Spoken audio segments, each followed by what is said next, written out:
Yo, we are back, guys. If you're tired of seeing shitty trading results and starting to get really good ones, listen up. So, I'm pretty much back. We've been on and off the charts a little bit lately, been more selective, finding better trades, risking more, so that we're able to trade less, but actually make more money in terms of risk to reward by just being more selective and sizing up a little bit. So, let's just talk about this trade that we took on NASDAQ. So as you guys know, what my strategy is pretty much going from the higher time frames and scaling down to the lower time frames so that we're able to identify well, specifically where the market's going to be shifting direction to overall continue in the higher time frame direction. So as you can tell, we've pretty much been bullish on SPX for a while. So I'm thinking, okay, on this specific day, I'm looking for us to continue bullish. So the 4 hour is still bullish, as you can see, right? We're still expanding and we expect a continuation to expand. So I'm like, okay, so the 4 hour is good, the hourly is good, but now something interesting starts to happen to let us form a trade idea and actually take it. So what happens is, well, we could have taken a larger trade for like a higher time frame, I guess you could say a higher time frame target, but we start to see that the hourly on ES is actually bearish, right? But it starts to create an SMT with NQ.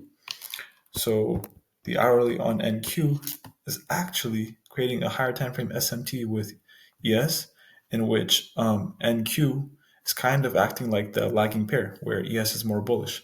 So we're anticipating a bullish movement from NQ to follow that, which ES is going to be making.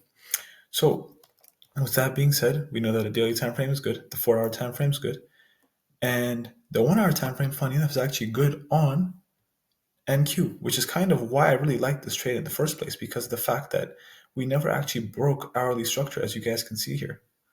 So this is actually just an hourly liquidity sweep.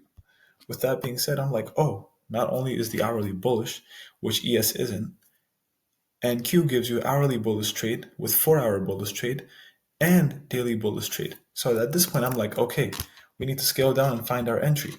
So this is where market opens, and then we see another SMT form. So at market open, what do we notice? We notice that the 15-minute structure is currently bearish. So what is our rule? So if 15-minute is bearish, we like to wait for a 5-minute invalidation or 1-minute structure to really start invalidating anything that's out there for the 1 minute. So that means that I see first confluence in SMT form, because now if you want to look at ES, we have a bullish candle closure here above the previous low, whereas here we have a bearish case where this thing closes below the previous low, or at least moves all the way below the previous low, which we don't see on ES. So now I'm thinking that NQ is a lagging pair, even though the structure is bullish. So we're likely going to see NQ catch on up and make a nice move. So really, the SMT is just more confluence, but in quite simple terms, we're seeing that the hourly, the 4 hour, and the daily is good on NQ, whereas on ES, it's only the daily and the 4 hour, and the 1 hour is about to catch up. So I like NQ more for those reasons. After that, I'm thinking, okay, I can either wait for a 5-minute break of structure and then enter, or I can just wait for a 1-minute invalidation of all the existing structure so that we can see a massive change in structure and order flow and then execute. So there are two forms of entry. Like I said, you could have entered here around 9:50, or you could have entered a little bit early. So we'll look at both. So we see coming into market open that NQ goes ahead and makes a nice leg downwards, right? And we see the invalidation of this fair value gap, right? In this order block. So not only do we react off it, but we also make a bullish closure above it. So I'm thinking, okay, this is likely where price is going to come and continue on higher. So this is what I execute off of. This is more aggressive. I get it. Normally, I would not be trading from here. I would actually be trading slightly higher up. So what I'd wait for is this break of structure that we looked at here. Like we said, structure breaks at 9:50, right? And there are no untapped fair value gaps at this point because everything has been checked.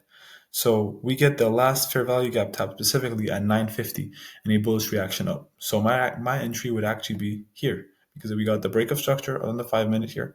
We get the retrace into this fair value gap, right? And you pretty much enter off this, leave yourself the room, the previous low, meaning the fair value gap that you just expect to be validated, and then you can target the highest high, which would be a 1 to 3 trade. Very, very simple. It's in essence the same thing, and you can target for so much more in this case because you're going off of the higher time frame confluence. Does that make sense? So we even had runners, but really the main trade was here.